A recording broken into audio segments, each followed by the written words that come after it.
Namaste everybody. Today I want to offer you what I call the KISS strategy, which is a quick mental and emotional check-in. So if you've been following my work for any length of time, you by now probably have figured out that I'm somebody who deals with childhood trauma. I'm somebody who helps other people heal from codependency and narcissistic abuse. I'm also somebody who is very, very centered upon this idea of consciousness, that trauma arrests us at a particular state of consciousness. And that unless there's movement in our consciousness, then our minds by default are going to have us stay at this level of consciousness. Meaning that if I was raised by an alcoholic father, then I have all of this trauma that's tied to being the adult child of an alcoholic. So I might fear authority figures. I might be someone who has been taught to suppress my emotions because my emotions were an inconvenient thing. I may be somebody who doesn't trust my inner reality because it doesn't match my outer reality, meaning that I may have been raised by a mother who lied to me a lot about daddy's drinking. So, Mom, is daddy drunk? No, your father's not drunk. He's just tired. Giving me the impression that it's not good to tell the truth or that I should distrust my instincts. I might be somebody who has a very hard time giving myself a break. So I might be a very rigid thinker. I might see things in black and white. Now, because I was forced to adapt to a childhood situation that was unpredictable, my mind has now wired for hypervigilance. I look outside of myself, right? I'm afraid that the shoe is going to drop or that the rug is going to be pulled out from underneath me. So I don't have a very healthy sense of self. I don't feel safe in my own skin. My brain has been wired for survival, but I don't know it. Now, when we're talking about consciousness, I find this so fascinating that all of us are born asleep. All of us are born into a sleep state. That's why infants sleep so much. And our level of consciousness is very much determined, I believe, by the level of consciousness of the people who raised us. We tend to think like our parents do. We tend to have the same beliefs as our parents do. We tend to even stand and walk like our parents do. Really interesting. When we think about our level of consciousness, we often, well, most of us don't realize that consciousness is by default, that the brain has what's called the default mode network. This is the part of your brain that is responsible for everything that's automatic, right? All the ways that you think can also be part of the default mode network once your thought patterns and your behavior patterns and even your emotional patterns have become habitual. So if you think something long enough and repeat it over and over and over, then it becomes a habit. Once it becomes a habit, it becomes part of the default mode network. If I am used to being abandoned as a child, there's this habit of thinking that I'm going to be abandoned. I have this fear. So there's this habit of looking outside of myself and noticing when I'm not included. Now, the really interesting thing about that is that I won't notice when I am included. It won't come up on my radar. I am attuned to not being included.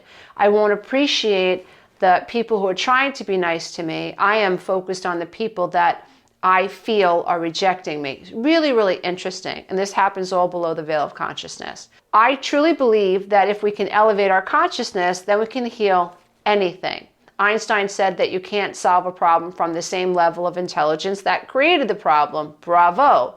Well, when we apply this amazing man's philosophy to trauma, we can see the same equation emerge. You can't heal trauma from the same level of consciousness that protects us from that trauma. We can't heal trauma from the same level of consciousness as that trauma. Now, the thing with the amygdala and the hippocampus is designed to remember and recall the trauma. You bet your butt. If something in my external world is scary and it has the potential to hurt me, my brain is going to be looking for that to keep me alive. And so we have to use consciousness to push us past this trauma level of consciousness if we're really ever going to be able to become the true owners of our life experience. I think that we are incredible. No, I know that each of us is an incredible human being. In my opinion, I believe that we are all facets of the divine. Just believe that. Some people are turned off by that talk, but I believe that whatever created the entire universe created me. I find it really interesting that even Einstein says that the only unfathomable thing about the universe is that it is in fact fathomable. I mean, if it's good enough for Einstein and it's good enough to Tesla, right, that these magnificent men who are the greatest scientific minds of all times, if these two men believe in an infinite intelligence, it makes sense that there's most likely a divine intelligence that has created these laws by which everything in nature obeys, whether we realize it or not. For instance, gravity, or the law of causality, or quantum entanglement, or superposition. If you don't believe me, look it up. There are absolute divine laws that govern time and space, and there has to be a governing intelligence that created these divine laws. Okay, that being said, I do believe that it is possible for us to accept our divine nature. And I do believe that once we accept our divine nature, we have something to anchor to beyond the trauma. Once I realize that I am this magnificent aspect of the divine, and then I look at my trauma through that lens, from that perspective, I don't feel so alone anymore. I have something to anchor to. Now I'm able to peel back a little bit. So now I can elevate my consciousness, and eventually, and I'm not saying this happens overnight, dear one. I mean, I have been on this path for 30 years, right? Like, seriously, always thought something was wrong, but I didn't know what was wrong. I would even say it's probably longer than that. I would say I knew something was wrong when I was 7. I just thought it was me. I must be an alien, right? Like, nothing makes sense. Like, I don't feel like I fit in with my family. Like, this is a painful experience. It just didn't make sense to my 7-year-old heart and mind that life was so painful. It just didn't make sense.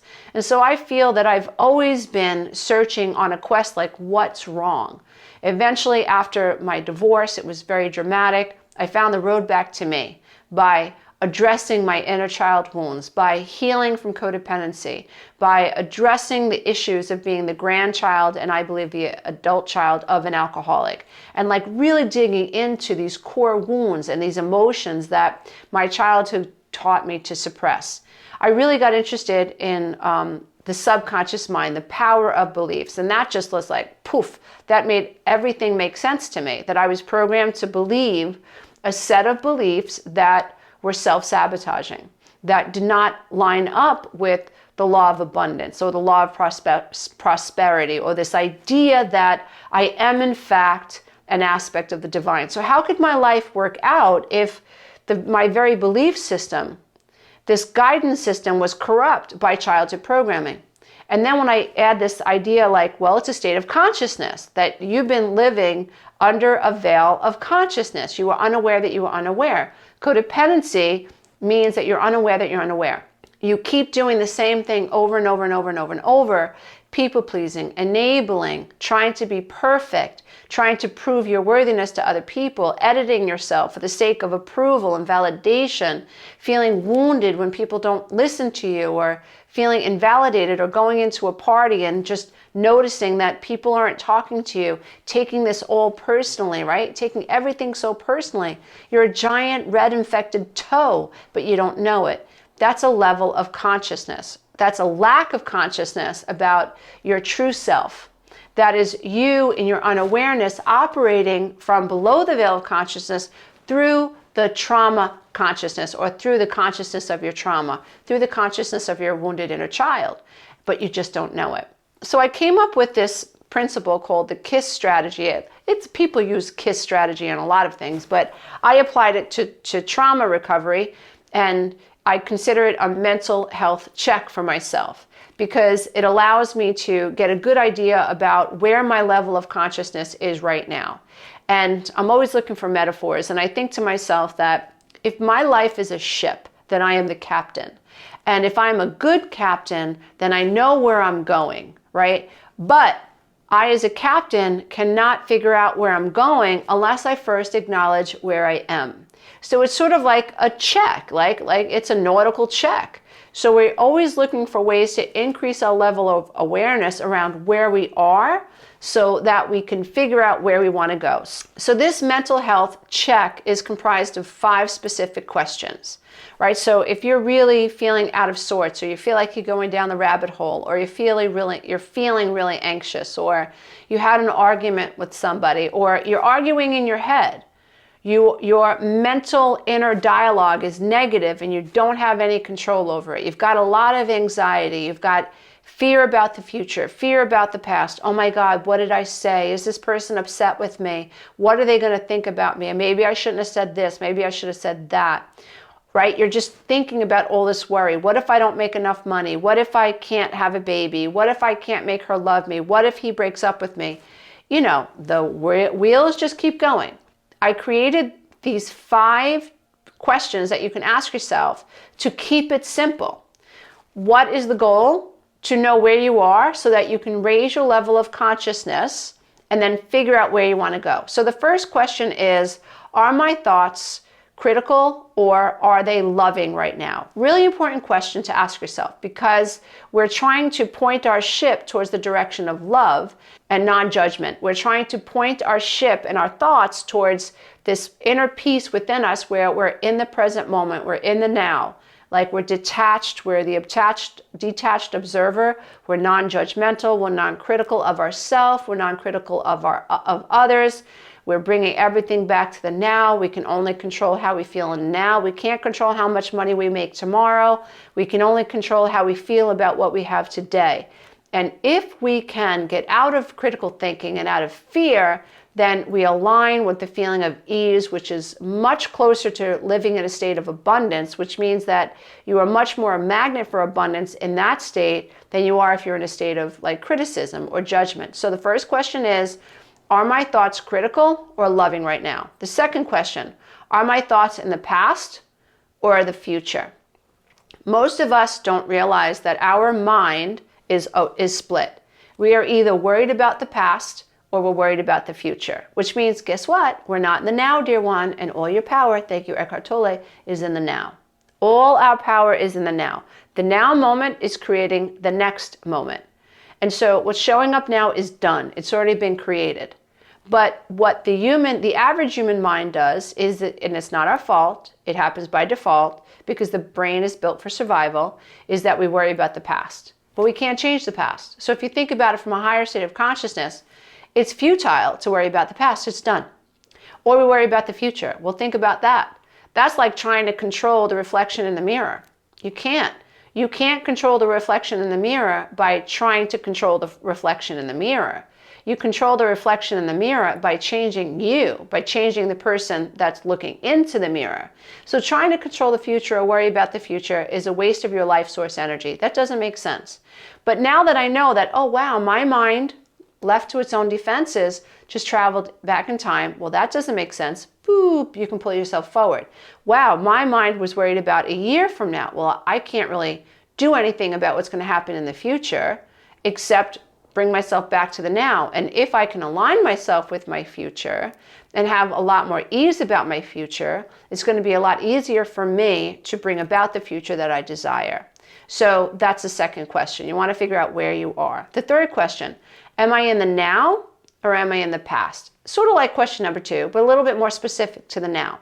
When I am in the now, I'm present, right? My mind is coherent. My heart and brain are coherent. My spirit, body, and mind are coherent.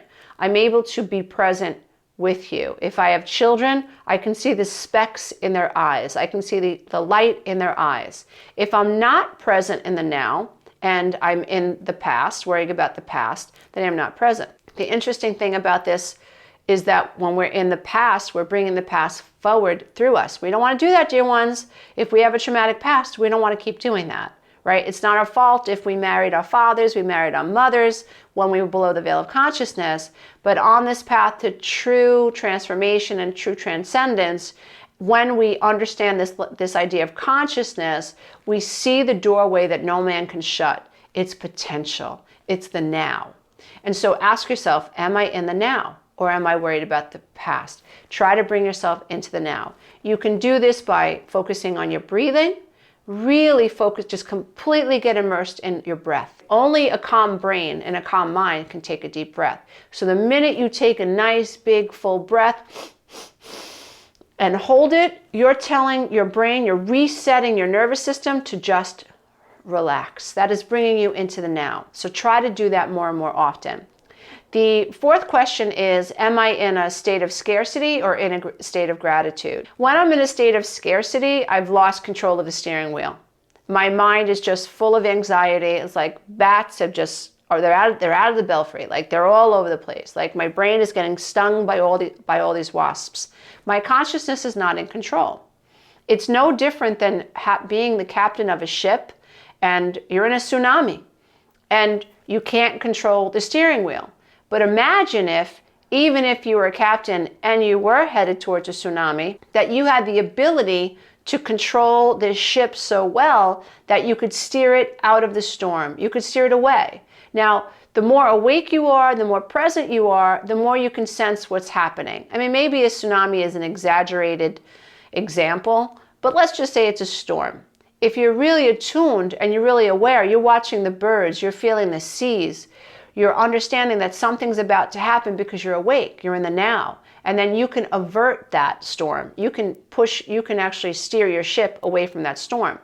So if you're in a state of scarcity, then you have to recognize that, because the minute you recognize it, you're in a higher state of consciousness. And then what we want to do is we want to find something to be grateful for. It could just be, wow, I just realized that I'm in a state of scarcity, that I'm not controlling my thoughts, that I'm steering my ship literally towards the tsunami, that I have the ability to stop those thoughts by focusing on something else. Now, here's the thing. People say to me all the time in my group coaching as well as my personal coaching sessions, how do I stop this from happening? You can't stop the mind from thinking, but you can shift what your mind focuses on. And that's really significant. So when you notice that you're in scarcity, just notice, just love yourself and go, oh wow, look what my mind was doing when I left it unattended. Silly monkey mind. I think I'm going to focus on the sun. The sun came up today. It rained yesterday. The trees grow towards the sun. Look at that beautiful butterfly. Wow, I woke up this morning. Wow, even when I fall asleep, my body continues to breathe for me. That's pretty amazing. Look, I can blink without trying. I don't even have to think about blinking. I just ate that apple and my entire digestive system is turning it into an eye cell or a hair cell or a skin cell. This is magnificent. So much of what is about me that I am is absolutely magical and divine. When you start going from scarcity to gratitude, you become a magnet for more. You become in alignment for the things that you desire. And it definitely does elevate your mood. The fifth question that I want you to ask yourself is, am I in a state of fear or a state of love, a state of resistance or flow? Am I operating from ego or higher self? So we've all heard about the ego, we've all heard about the higher self, but what I like to do is, like, just to make things simple, keeping it simple, is I recognize that the ego is that part of me that doesn't want to let go. Higher self is that part of me that knows I'm enough, that knows that every single human being born is born of the same one. And so therefore, I am in you and you are in me. Once you reach this level of consciousness, it becomes absolutely almost impossible for you to want to hurt another person. You're not living in scarcity anymore. You know that everything's going to be okay. It might be a long trek to get there, especially if you're somebody who's experienced childhood trauma, but I'm here to tell you that you can get there. You just can't get up. You can't give up, because healing is a journey. It's a process. It's not a quick fix. And anybody who tells you that is lying to you. Like, it's not a quick fix. Right? If we're healing from codependency, chances are we're really healing from incredible abandonment wounds, low self-worth, perfectionism, self-loathing. We're healing and trying to recover from a lot of different things. Being the adult child of an alcoholic or being the adult child of a narcissistic parent. So it's not a quick fix. We're on a healing path forever. Now, when I recognize that I'm either in a state of fear or love or resistance versus non-resistance, ego or higher self, this is my consciousness, which is outside of mind, which is outside of ego, recognizing where my state of awareness is or where my level of consciousness is. This is fabulous. This is what all of the ancient philosophers were trying to teach us to do. This is what ancient mystics are trying to teach us. This is what spiritual teaching is trying to teach us. This is what psychology, and I wish psychology was teaching more of this, quite frankly, but this is what psychology would refer to as metacognition, the ability to observe my thinking, which is outside the mind, which is outside the brain. It's akin to living your life in the fishbowl and then one day waking up and saying, wait a minute, I'm not the fishbowl. I'm not the fish in this fishbowl. I'm the awareness observing the fish in this fishbowl. Now you're outside of the fishbowl and you're observing the fish in the fishbowl. The fish are like your thoughts, your emotions. You're not your emotions and you're not your thoughts.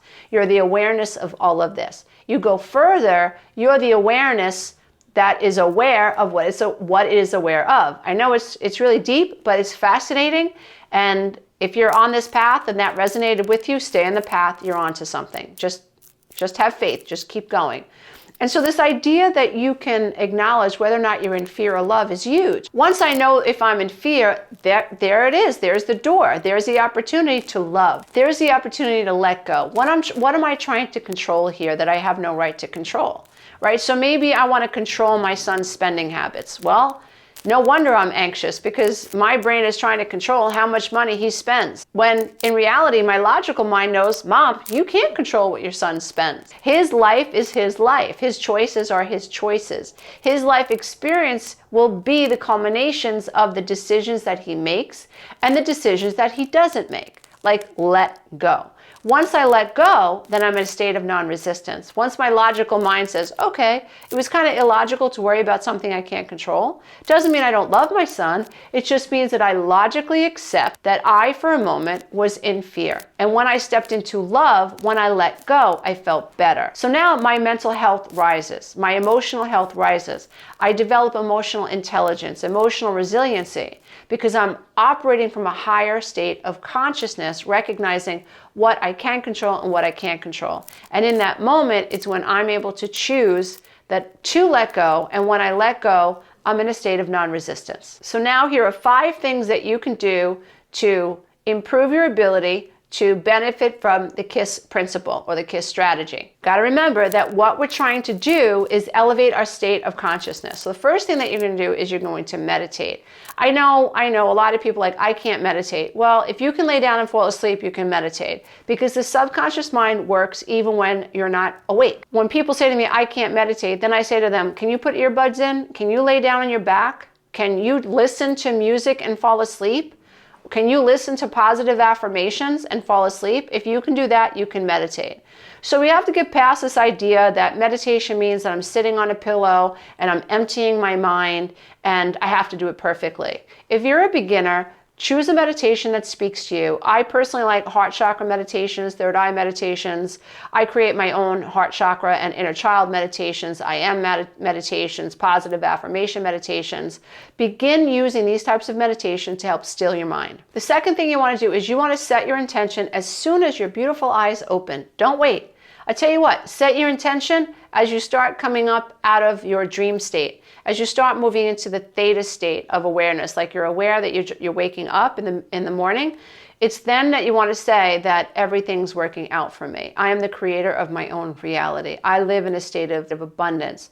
Everything that I need is being sent to me. You want to start sending out the intention as soon as you wake up. I see love all around me. I am love. I am no longer concerned about controlling what I can't control. I am willing to let go of what I can't control. You want to set your intention early. The third thing that you want to do is you want to call on your higher self.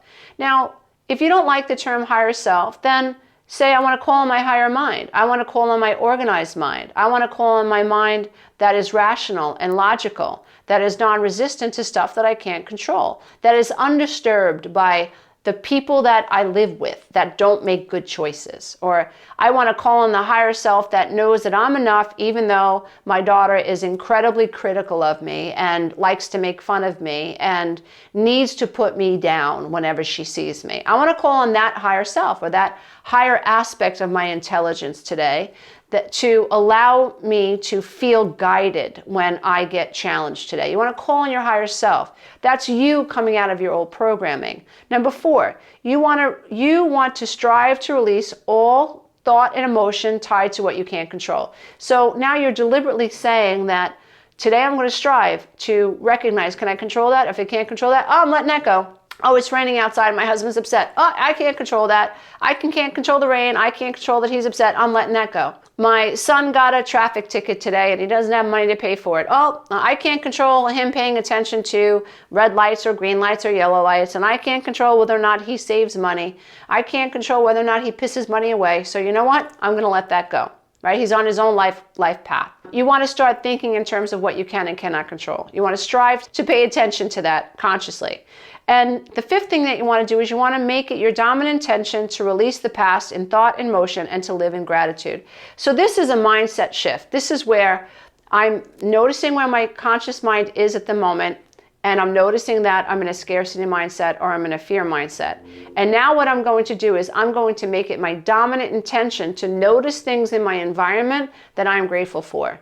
Like I said, I wake up in the morning and I say to myself, wow, I woke up today. That's pretty awesome. Wow, I can swallow today. I can blink today. I can hear today.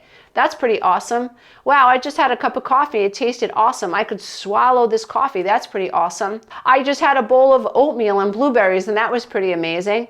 And my body's going to digest it. I don't have to tell my body what to do. That's pretty amazing.